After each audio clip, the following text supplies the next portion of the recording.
आज की हमारी कहानी है बुद्ध और भिखारी।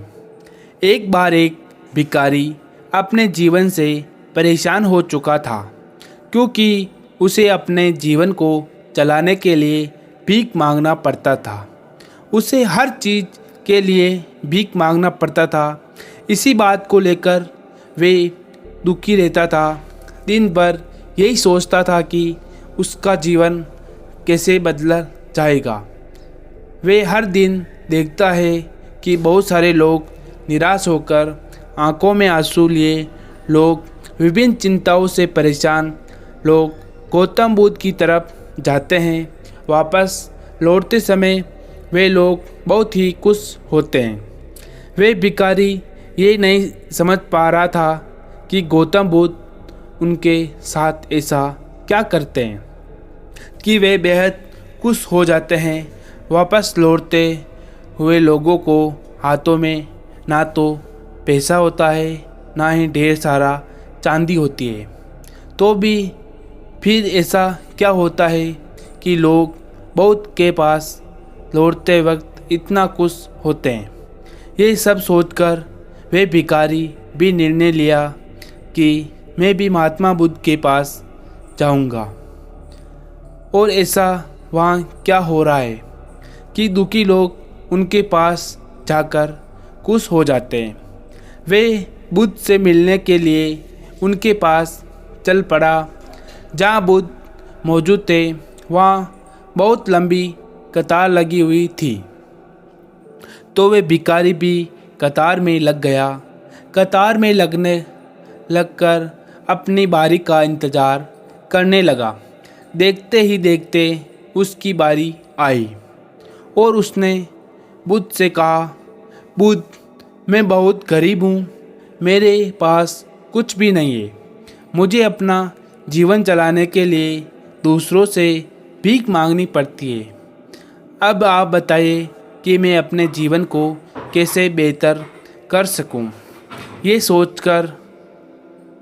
सुनकर बुद्ध ने कहा, तुम गरीब नहीं हो, तुम्हें ऐसा लगता है क्योंकि आज तक कभी तुमने किसी के लिए कुछ भी नहीं किया। ना तो तुमने कभी किसी को दान दिया, ना ही तुमने दूसरों के लिए कुछ किया। ये सब सुनकर भिखारी के मन में एक आशंका जग गई। अपनी आशंका को दूर करने के लिए भिखारी ने पूछा, मैं तो एक भिखारी हूँ, मैं लोगों को दान कैसे दे सकता हूँ और कैसे लोगों की सहायता कर सकता हूँ। मुझे तो खुद अपना जीवन चलाने के लिए दूसरों से मांगना पड़ता है।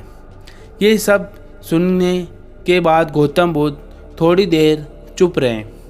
फिर उसे बोले, तुम्हारे पास हाथ है जिसे तुम लोगों की सेवा में लगा सकते हो, दूसरा का भला कर सकते हो। इसके अलावा तुम्हारे पास मुंह है जिससे तुम लोगों की अच्छी अच्छी बातें कर सकते हो और दूसरा का हौसला बढ़ा सकते हो। ये सब करके भी तुम दूसरों की सहायता कर सकते हो। ज़रूरी नहीं कि दान सिर्फ पैसों से किया जाए। हम चाहे तो शिक्षा का भी दान कर सकते हैं, चाहे तो अन्न का भी दान कर सकते हैं। ऊपर वाले ने अगर किसी को पूर्णतः अच्छा शरीर दिया तो वे गरीब नहीं है, वे बस दिमाग से गरीब है। उसे इस विचार से हटकर दूसरों की सेवा में लगाना चाहिए। बुद्ध की ये बात सुन लेने के बाद भिखारी बहुत ही ज़्यादा खुश हो गया। उसका मन अब संतुष्ट था। हमें सब इस बात को चिंता में समय बर्बाद करते हैं कि हम गरीब हैं, लेकिन ये सत्य नहीं। सत्य तो ये है कि हम जब तक हमारा शरीर पूरी तरह से तरोताज़ा है तो हम उसका उपयोग करके आगे बढ़ सकते हैं, खुद के जीवन को बेहतर बना सकते हैं।